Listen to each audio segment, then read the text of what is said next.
Radio UNAM es un medio que promueve el diálogo, la diversidad y la libertad de expresión en un marco crítico y respetuoso. Los comentarios expresados a lo largo de su programación reflejan la opinión de quien los emite, mas no de la radiodifusora. Hipócrates 2.0. Nutrición. Bioética. Estrés. Vacunación. Salud. El Programa Universitario de Investigación en Salud y Radio UNAM presentan Hipócrates 2.0. Investigación y vanguardia en salud.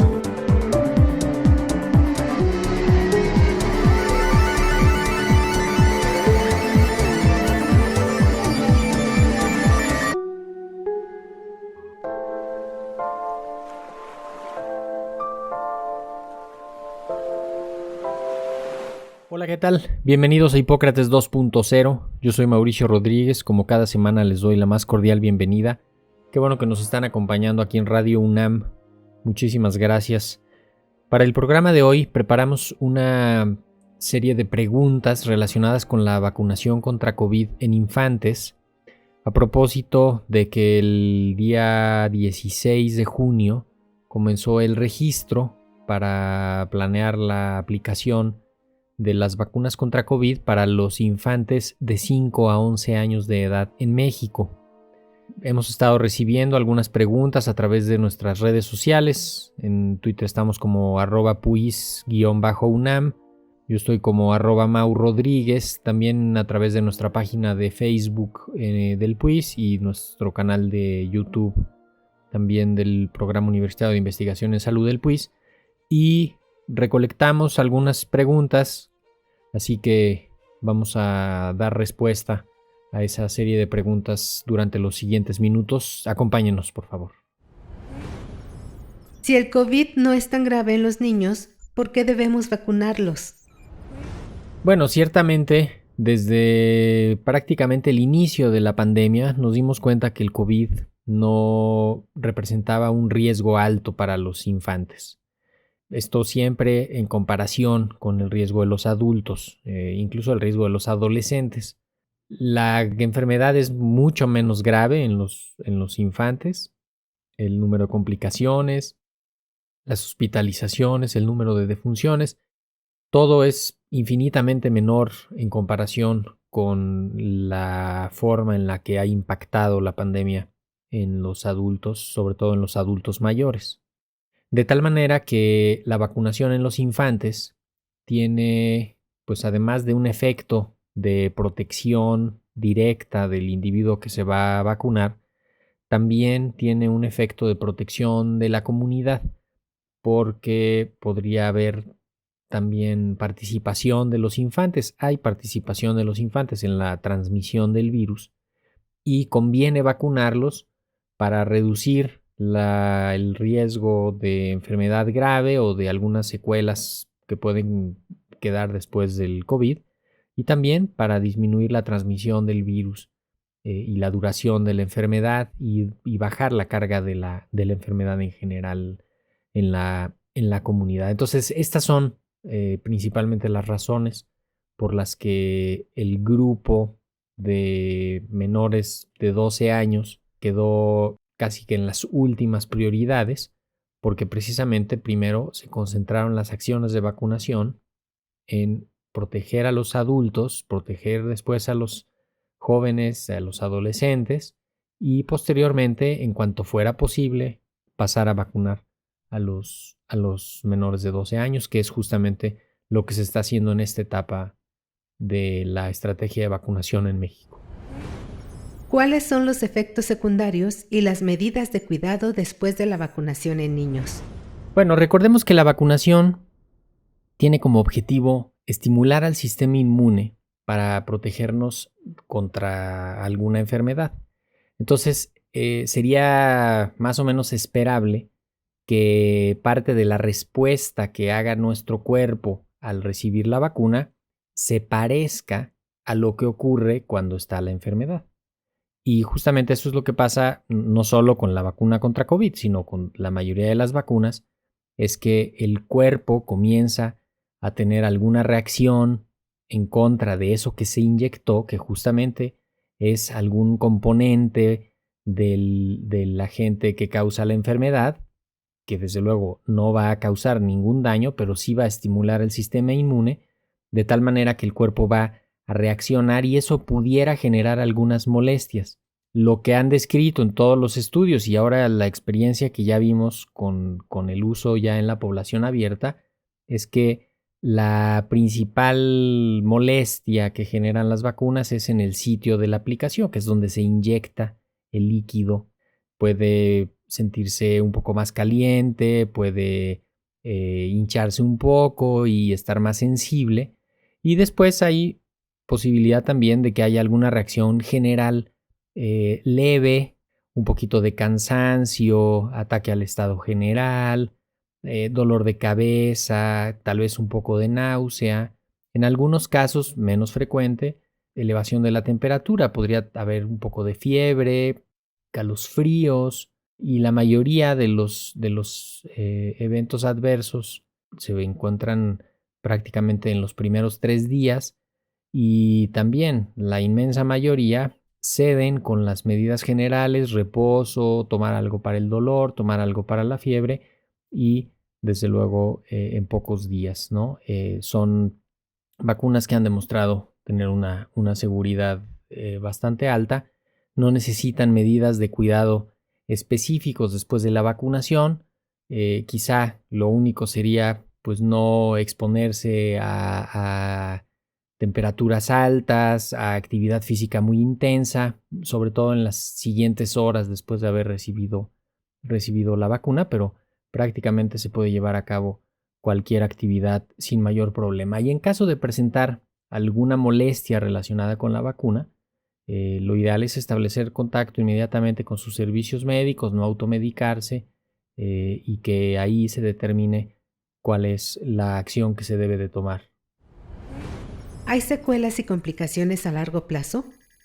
Bueno, en honor a la verdad, no podemos decir si hay complicaciones a largo plazo porque todavía no ha pasado largo plazo. Incluso no podemos saber si hay complicaciones a largo plazo del COVID porque pues, todavía no ha pasado un largo plazo. A lo mucho ha pasado 2 años de los primeros casos, pero a veces la gente tiene esta idea de que muchos años después puede surgir algo que estuviera relacionado con algún evento anterior y es muy difícil determinar que hay una causalidad o que está relacionado. Imagínense todo lo que pudo haber pasado entre haber recibido un tratamiento, un medicamento, una vacuna y que muchos años después o varios años después pase algo. Es prácticamente imposible de determinar, incluso pues sería incorrecto desde el punto de vista científico.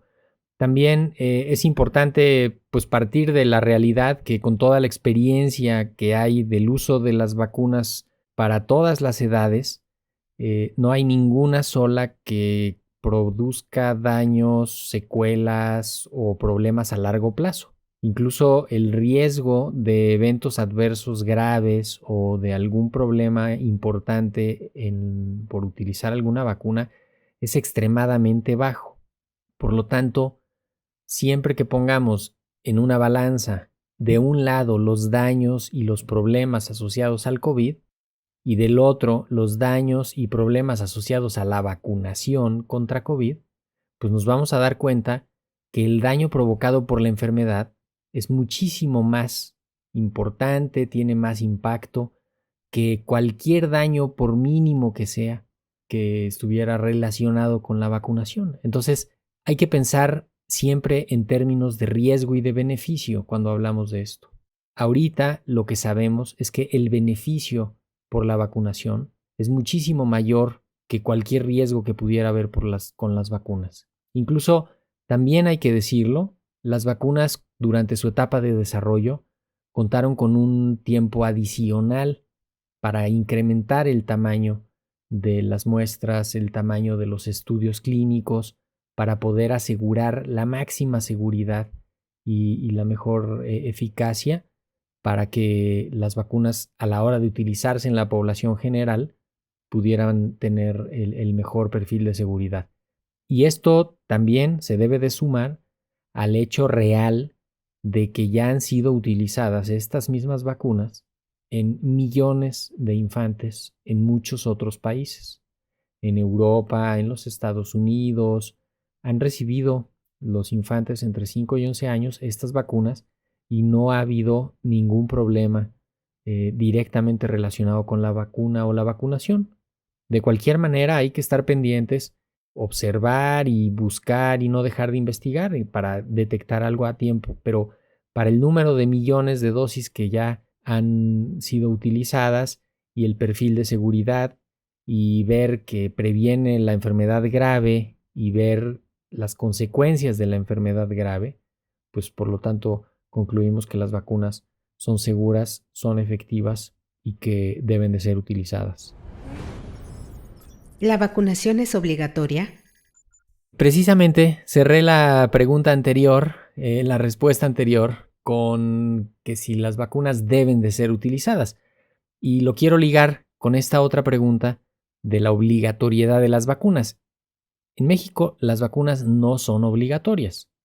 Es voluntaria y, afortunadamente, la gran mayoría de las personas ha entendido que la mejor forma de protegernos en lo individual y en lo colectivo es a través de la vacunación. Esperemos que en este nuevo grupo de edad también se entienda ese sentido de protección individual y colectiva y entonces la gente vaya y busque la vacunación para sus hijos y hijas y que se logre la protección de las familias, de las comunidades sin mayor problema. Las vacunas no son obligatorias, no hay ninguna sanción por tenerlas. En algunos sitios sí se pudiera restringir el acceso en algunas escuelas que tienen alguna política local de requisitos de vacunación, pero de cualquier manera la aceptación de las vacunas, afortunadamente en nuestro país, es bastante buena. Mi hijo ya se enfermó de COVID.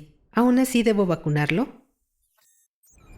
Cuando nos enfermamos, tenemos una respuesta inmune en nuestro cuerpo y generamos anticuerpos y otros elementos de la respuesta inmune, y eso nos da un cierto grado de protección.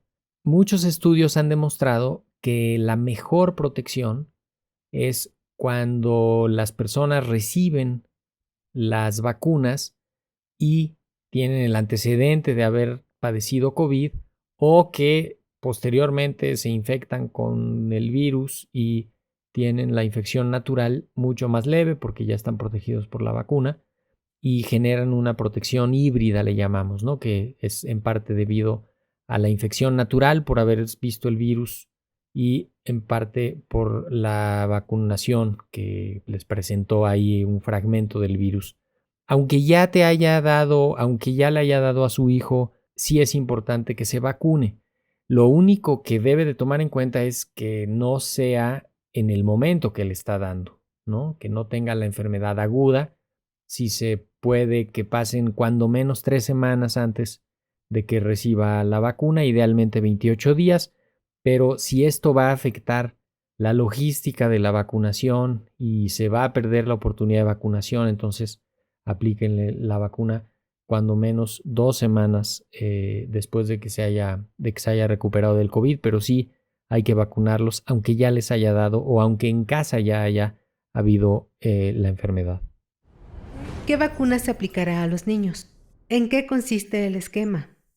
La vacuna que se aplicará en los infantes es la vacuna producida por los laboratorios Pfizer en asociación con BioNTech. Es una vacuna que es muy parecida a la vacuna que se utilizó en los adultos. Simplemente lo que se hace en la vacuna de los infantes es que la dosis contiene menos principio activo, menos antígeno le llamamos, que también fue estudiada y fue determinada en los estudios clínicos, con la cual se estimula al sistema inmune de los pequeños.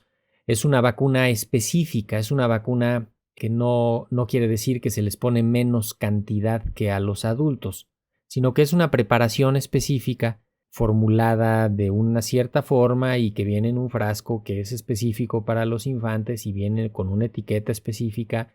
Incluso toda la línea de producción es diferente, es especial para los infantes. Entonces, tiene que vacunarse con esa vacuna. No se puede utilizar ninguna otra vacuna. En México no hay ninguna otra vacuna hasta la fecha en la que estamos grabando esto para vacunar a los infantes. En cuanto haya otra vacuna, pues se evaluará y se determinará si se puede disponer de ella y si se va a introducir en la vacunación. Pero por lo pronto, la única vacuna que hay en México autorizada para ser utilizada en los infantes de 5 a 11 años de edad es la vacuna de Pfizer, cuyo esquema principal consta de 2 dosis y se deben de dejar pasar cuando menos 28 días. Entre las dosis se pueden llegar a dejar pasar casi hasta 60 días y no habría ningún problema. A diferencia de los esquemas de los adultos en los que lo que estamos procurando es que tengan un esquema primario, le llamamos, que es esta primera serie de 2 dosis y después un refuerzo adicional. En los infantes, la estrategia ahorita es simplemente que tengan un esquema primario completo, es decir, las 2 dosis completas, y con eso se va a lograr la producción. ¿Cuántos refuerzos deberán aplicarse a los infantes? Bueno, ya lo comentábamos, por lo pronto no está contemplado que se vayan a aplicar refuerzos a los infantes, a diferencia de los adultos, que ya se ha establecido que tengan un refuerzo adicional a su esquema primario, y además los mayores de 60 años que tengan un segundo refuerzo. Para algunos será la 4ª dosis, para otros será la 3ª dosis, no importa, lo importante es que sea el segundo refuerzo después de haber recibido un esquema completo. Lo más probable es que así se vaya a quedar por ahora. Con el esquema primario, los infantes están protegidos, cuando menos para lo que se necesita hasta este momento de la pandemia. ¿Qué interacción genera la vacuna de COVID-19 con el resto de las vacunas?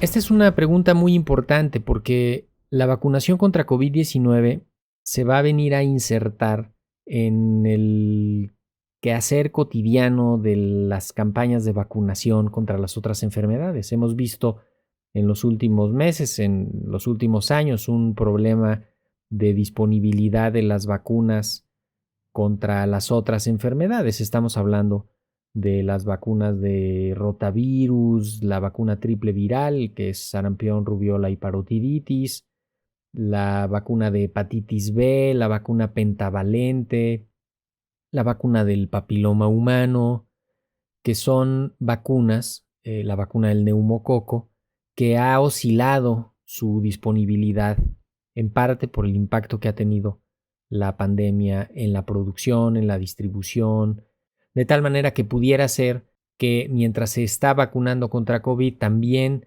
haya que estar vacunando contra las otras enfermedades porque ya estén las vacunas o porque están avanzando las acciones de vacunación. Y es importante aclarar que no habría ninguna contraindicación para usar las vacunas al mismo tiempo en caso de que fueran a recibir la vacuna de COVID junto con alguna otra. Desde luego se tienen que poner en diferentes partes del cuerpo y con diferentes jeringas, eso no está de más. El otro punto importante es que si se aplican las vacunas contra sarampión, por ejemplo, la vacuna de papiloma humano, podría dejarse pasar cuando menos 2 semanas antes de la aplicación de la siguiente vacuna para que el cuerpo y el sistema inmune esté lo mejor preparado y responda correctamente a las 2 vacunas. También, en caso de que alguien haya estado enfermo o que tenga enfermedad aguda en el momento que le toque su vacunación, pues desde luego no se tiene que vacunar y podría esperar, como lo habíamos dicho, cuando menos un par de semanas para que reciba las vacunas. ¿Cuánto dura la protección de las vacunas contra COVID-19? Bueno, recordar que la protección de las vacunas es contra la enfermedad grave, contra la hospitalización y la muerte por COVID. También hay que recordar que las vacunas no previenen los contagios, pero sí hacen que la evolución de la enfermedad en caso de contagiarse sea mucho más favorable. Tampoco previenen por completo que una persona contagie a otra. Así que por lo pronto, en lo que terminamos de bajar la fuerza de circulación del virus en la comunidad, hay que seguir utilizando los cubrebocas y la ventilación, que es finalmente lo que, eso sí, evita los contagios de forma muy efectiva. La protección conferida por las vacunas, de acuerdo a los estudios que han tenido un seguimiento, pues por lo pronto ya casi de un año de los estudios clínicos más largos que han tenido algunas publicaciones y seguimiento, se ha visto que incluso un año después, ahí sigue parte de la respuesta. Digamos, la parte más profunda de la respuesta ahí sigue. Así que si alguien tiene la protección de las vacunas y se infecta, pues va a evocar esa memoria inmunológica que se adquirió gracias a las vacunas y también quizá gracias a la infección natural en caso de haberse contagiado en el camino. Y eso va a ayudar a hacer que la enfermedad sea más leve. No sabemos todavía qué pasa con la inmunidad a largo plazo, porque no ha pasado a un largo plazo. En los estudios en adultos podemos ver algunos estudios que ya han dado cuando menos alrededor de un año y algunos meses, en los que se ha visto que todavía sigue ahí la protección. Entonces esperemos que la protección cuando menos sirva de base para que durante esta etapa de estabilización rumbo a la endemia, pues estemos lo más protegidos, estén en este caso los infantes lo más protegido posible y puedan estar en condiciones óptimas y tener pues el beneficio de la vacunación. ¿Cómo proteger a los niños que no tienen edad suficiente para vacunarse? También importante destacar, esta vacunación que está ocurriendo ahorita es para los mayores de 5 años, para los infantes de 5 a 11 años. Ya habían estado vacunando a los infantes de 12 años y más.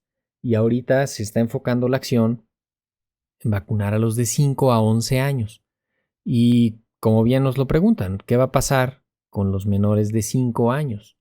La pregunta pues nos hace pensar justamente en que desde el nacimiento hasta los 5 años pues todavía no tenemos ninguna herramienta para protegerlos directamente. En algunos otros países, en los Estados Unidos, ya está aprobada una vacuna para protección a partir de los 6 meses hasta los 5 años de edad, pero lo mismo, es solo 1 o 2 productores, no hay producto suficiente y las prioridades de vacunación están puestas principalmente en los mayores, en los adultos y no en este grupo. De cualquier manera, eventualmente habría alguna disponibilidad para tener estas vacunas y quizá se utilizarán ya de forma generalizada. Por lo pronto, a los menores de 5 años los vamos a seguir protegiendo como llevamos estos 2 años.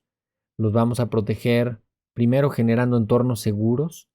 Desde el embarazo vamos a proteger a las embarazadas para que sus bebés tengan parte de esa protección y les dure los primeros meses. Y vamos a proteger su entorno vacunando a los adultos que conviven con ellos, vacunando a los adolescentes, vacunando incluso ahora ya a los infantes de 5 a 11 años que conviven con ellos y tratando de generar entornos y situaciones con los riesgos controlados, evitar que convivan con personas que tengan la enfermedad, aislarlos y darles un seguimiento adecuado en caso de que comiencen con alguna sintomatología, vigilar su evolución, no automedicarlos, no dar medicamentos sin la indicación médica y estar pendientes de su evolución en caso de que estén con alguna enfermedad. Eso es fundamental, eso es lo que ha estado ocurriendo durante estos años y por lo pronto es lo que necesitamos seguir implementando en lo que se asoma una vacuna para esta edad.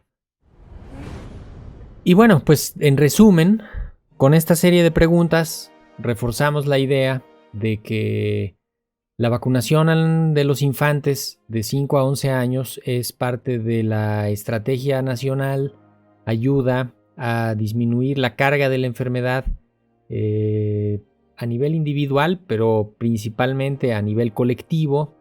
Esperemos que frene la transmisión en la comunidad, que haga que el virus llegue a menos rincones, que no encuentre a los vulnerables, que no encuentre dónde amplificar la cadena de contagio. Esperamos también con esto que la enfermedad provoque menos casos, los casos sean más leves, no haya necesidad de hospitalizaciones, no haya tantos contagios a partir de este grupo de edad, y siempre recordando que es una vacuna necesaria, es una vacuna segura, es una vacuna que tuvo muchos estudios clínicos, que tiene muchos estudios de calidad, muchos estudios y pruebas que aseguran que es un producto que se puede utilizar. Ya se ha utilizado en muchos otros países. Millones de dosis han demostrado su utilidad, su eficacia, su seguridad.